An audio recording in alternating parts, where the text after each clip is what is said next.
بسم اللہ الرحمن الرحیم الحمد للہ عز وجل۔ ہم تعمیر قواعد حصہ اول پڑھ رہے ہیں۔ آج ہم انشاءاللہ عز وجل تعمیر قواعد سے مفعول فیہ کے تعلق سے پڑھیں گے۔ مفعول فیہ کسے کہتے ہیں، مفعول فیہ کی تعریف کیا ہے، اس کی ترکیب کس طرح کرتے ہیں، انشاءاللہ عز وجل اس تعلق سے جانیں گے۔ آئیے شروع کرتے ہیں۔ مفعول فیہ کا بیان۔ سب سے پہلے مفعول فیہ کی تعریف بیان کر رہے ہیں کہ مفعول فیہ کسے کہتے ہیں۔ مفعول فیہ ایسا اسم ہے جسے سن کر کام ہونے کا وقت سمجھا جائے یا کام ہونے کی جگہ سمجھی جائے۔ جس اسم کو سن کر کام ہونے کا وقت یا کام ہونے کی جگہ سمجھی جائے اسے مفعول فیہ کہتے ہیں۔ آپ یوں بھی کہہ سکتے ہیں کہ مفعول فیہ وہ اسم ہے جو کام ہونے کی جگہ یا کام ہونے کے وقت پر دلالت کرے، اسے مفعول فیہ کہتے ہیں۔ ٹھیک ہے، جیسے زید جمعہ کو نہائے گا، حامد بمبئی رہتا ہے۔ ان مثالوں میں جمعہ اور بمبئی کے الفاظ مفعول فیہ ہیں۔ ٹھیک ہے، پہلی مثال یعنی زید جمعہ کو نہائے گا، اس میں جمعہ، اور حامد بمبئی رہتا ہے، اس میں بمبئی مفعول فیہ ہے۔ اس کی وضاحت بیان کر رہے ہیں۔ دیکھو، پہلی مثال میں نہانے کا وقت جمعہ کا دن سمجھا گیا۔ زید جمعہ کو نہائے گا، تو کب نہائے گا؟ جمعہ کو۔ ٹھیک ہے، یعنی نہانے کا وقت جمعہ کا دن سمجھا گیا۔ اور دوسری مثال میں رہنے کی جگہ بمبئی سمجھی گئی۔ اس سے معلوم ہوا کہ جمعہ اور بمبئی کا لفظ مفعول فیہ ہے۔ اب مفعول فیہ پہچاننے کا طریقہ کیا ہے؟ ہمیں کس طرح معلوم ہوگا کہ یہ مفعول فیہ ہے؟ پہچاننے کا طریقہ کیا ہے، اسے بیان کر رہے ہیں۔ مفعول فیہ پہچاننے کا طریقہ یہ ہے کہ فعل اور فاعل کے ساتھ کب یا کہاں کا لفظ ملا کر جب سوال کیا جائے تو جواب میں جو لفظ بولا جائے گا وہ مفعول فیہ ہوگا۔ مثلا اگر یوں سوال کیا جائے کہ زید کب نہائے گا، ٹھیک ہے، زید فاعل ہے اور نہائے گا فعل، اس کے ساتھ ہم نے ملا کر کے سوال کیا زید کب نہائے گا، تو جواب دیا جائے گا جمعہ کو۔ اس سے معلوم ہوا کہ جمعہ مفعول فیہ ہے، کیونکہ وہ فعل کے وقت کو بتا رہا ہے۔ ٹھیک ہے، اور جیسے اگر سوال کیا جائے کہ حامد کہاں رہتا ہے تو جواب دیا جائے گا بمبئی۔ اس سے پتہ لگا کہ بمبئی مفعول فیہ ہے۔ ٹھیک ہے، کیونکہ لفظ بمبئی رہنے کی جگہ پر دلالت کر رہا ہے، تو اس لیے بمبئی مفعول فیہ ہے۔ اب ترکیب کس طرح کرنی ہے اسے بیان کر رہے ہیں۔ ترکیب کی مشق نمبر 1، آج میں نہاؤں گا۔ اس مثال میں نہاؤں گا فعل مستقبل یعنی زمانہ مستقبل میں نہائے گا کہہ رہا ہے، تو نہاؤں گا فعل مستقبل، کون نہائے گا؟ متکلم کہہ رہا ہے میں نہاؤں گا، تو لفظ میں فاعل، آج مفعول فیہ۔ ٹھیک ہے، کب نہائے گا؟ آج، تو آج مفعول فیہ، فعل اپنے فاعل اور مفعول فیہ سے مل کر جملہ فعلیہ ہوا۔ نمبر 2، زید کہاں جا رہا ہے؟ اس مثال میں جا رہا ہے فعل حال، کیونکہ موجودہ وقت پر دلالت کر رہا ہے، اس لیے یہ فعل حال ہے۔ زید فاعل، کون جا رہا ہے؟ زید، تو زید فاعل، کہاں مفعول فیہ، فعل اپنے فاعل اور مفعول فیہ سے مل کر جملہ فعلیہ سوالیہ ہوا یعنی انشائیہ ہوا۔ ٹھیک ہے، نمبر 3، زید مسجد جا رہا ہے۔ اس مثال میں جا رہا ہے فعل حال، کون جا رہا ہے؟ زید، تو زید فاعل، مسجد مفعول فیہ، کہاں جا رہا ہے؟ مسجد، تو اس لیے مسجد مفعول فیہ، فعل اپنے فاعل اور مفعول فیہ سے مل کر جملہ فعلیہ ہوا۔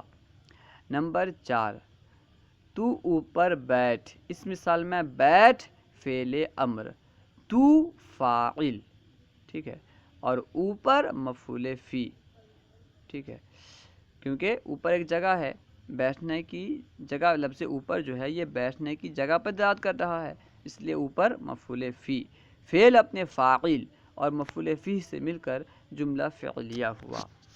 نمبر 5 حامد وہاں پڑھے گا، پڑھے گا فعل مستقبل کیونکہ آئندہ زمانے میں پڑھے گا، کون پڑھے گا؟ حامد، تو حامد فاعل، وہاں مفعول فی، کہاں پڑھے گا؟ وہاں، تو لفظ وہاں مفعول فی، فعل اپنے فاعل اور مفعول فی سے مل کر جملہ فعلیہ ہوا۔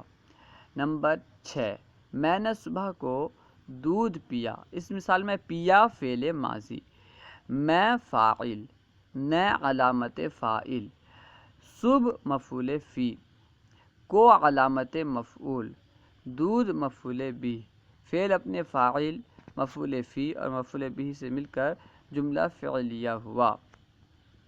نمبر 7 ساتواں جملہ ہے حامد نے یہاں کتے کو لاٹھی سے مارا، مارا فعل ماضی کیونکہ یہ گزرے ہوئے زمانے پہ دلالت کر رہا ہے تو اس لیے یہ فعل ماضی، کس نے مارا؟ حامد نے، تو حامد فاعل، نے علامت فاعل، یہاں مفعول فی، لفظ یہاں یہ مفعول فی، اس کے بعد کس کو مارا؟ کتے کو، تو کتا مفعول بھی، کتے کو مارا یعنی مارنے کا کام کتے پر واقع ہوا اس لیے کتا مفعول بھی، کو علامت مفعول بھی، لاٹھی مجرور، سے حرف جار، جار اپنے مجرور سے مل کر متعلق ہوا فعل کے، فعل اپنے فاعل، مفعول فی، مفعول بھی اور متعلق سے مل کر جملہ فعلیہ ہوا۔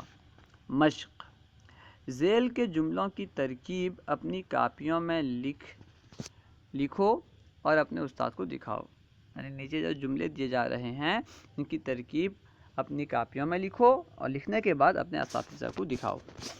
زید شام کو بازار گیا، اس مثال میں گیا فعل ماضی، کون گیا؟ زید، تو زید فاعل، ٹھیک ہے، اور شام مفعول فی،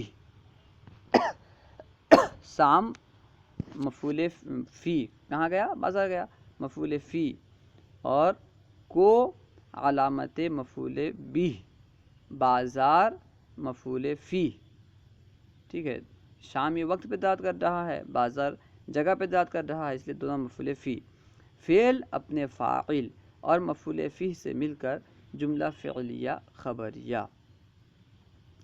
اس کے بعد تو ادھر مت جا، اس مثال میں مت جا فعل نہیں، تو فاعل اور ادھر مفعول فی، فعل اپنے فاعل اور مفعول فی سے مل کر جملہ فعلیہ خبری، جملہ فعلیہ انشائیہ، ٹھیک ہے، کیونکہ یہاں پہ جانے سے روکا جا رہا ہے، خبر نہیں دی جا رہی ہے، اس لیے جملہ انشائیہ ہے۔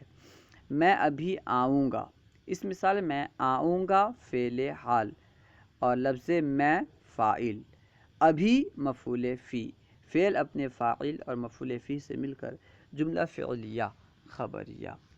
احمد نے کاپی میں لکھا، اس مثال میں لکھا فعل ماضی معروف، کس نے لکھا؟ احمد، تو احمد فاعل، نے علامت فاعل، اور کاپی میں، کاپی مجرور اور میں جار، حرف جار، حرف جار اپنے مجرور سے مل کر متعلق فعل کا، فعل اپنے فاعل اور متعلق سے مل کر جملہ فعلیہ خبریہ، ٹھیک ہے۔ اس کو دوسری ترکیب یوں کر سکتے ہیں، کیونکہ جو ظرف ہوتا ہے، جو متعلق ہوتا ہے، عام طور پر وہ مفعول فی بنتا ہے، اسے مفعول فی بنا سکتے ہیں، کیونکہ احمد نے کہاں لکھا؟ کاپی میں، لکھنے کی جگہ کہاں ہے؟ کاپی میں، تو کاپی کو ہم مفعول فی بھی بنا سکتے ہیں، اس طرح بھی ترکیب کر سکتے ہیں۔ ترکیب اس طرح ہوگی، احمد نے کاپی میں لکھا، تو لکھا فعل، احمد فاعل، نے علامت فاعل، کاپی مفعول فی، ٹھیک ہے، فعل اپنے فاعل اور مفعول فی سے مل کر جملہ فعلیہ خبریہ۔ محمود اوپر چڑھے گا، اس مثال میں چڑھے گا فعل مستقبل، کون چڑھے گا؟ محمود، تو محمود فاعل، اوپر اوپر مفعول فی، پھر اپنے فاعل اور مفعول فی سے مل کر جملہ فعلیہ ہوا۔ حامد نیچے آیا، اس مثال میں آیا فعل ماضی معروف اور حامد فاعل، نیچے مفعول فی، پھر اپنے فاعل اور مفعول فی سے مل کر جملہ فعلیہ خبریہ۔ حمید وہاں دوڑ رہا ہے، اس مثال میں دوڑ رہا ہے فعل حال، کون دوڑ رہا ہے؟ حمید، تو حمید فاعل، وہاں مفعول فی، فعل اپنے فاعل اور مفعول فی سے مل کر جملہ فعلیہ خبریہ۔ اللہ و رسولہ اعلم۔ امید ہے کہ پوری بات سمجھ میں آ گئی ہوگی۔ یعنی مفعول فی ایسے اسم کو کہتے جو کام کے واقع ہونے کی جگہ یا کام کے واقع ہونے کے وقت پر دلالت کرے، ٹھیک ہے۔ اللہ و رسولہ اعلم۔ اگر کوئی بات سمجھ میں نہ آئی ہو یا درسیات کے متعلق کوئی سوال کرنا چاہتے ہوں تو کمنٹ باکس میں سوال کریں، یا کوئی مشورہ دینا چاہتے ہوں تو کمنٹ باکس میں مشورہ دیں، انشاءاللہ عز و جل ممکنہ صورت میں جواب دیا جائے گا اور آپ کے مشورے پر عمل کیا جائے گا۔ السلام علیکم ورحمۃ اللہ وبرکاتہ۔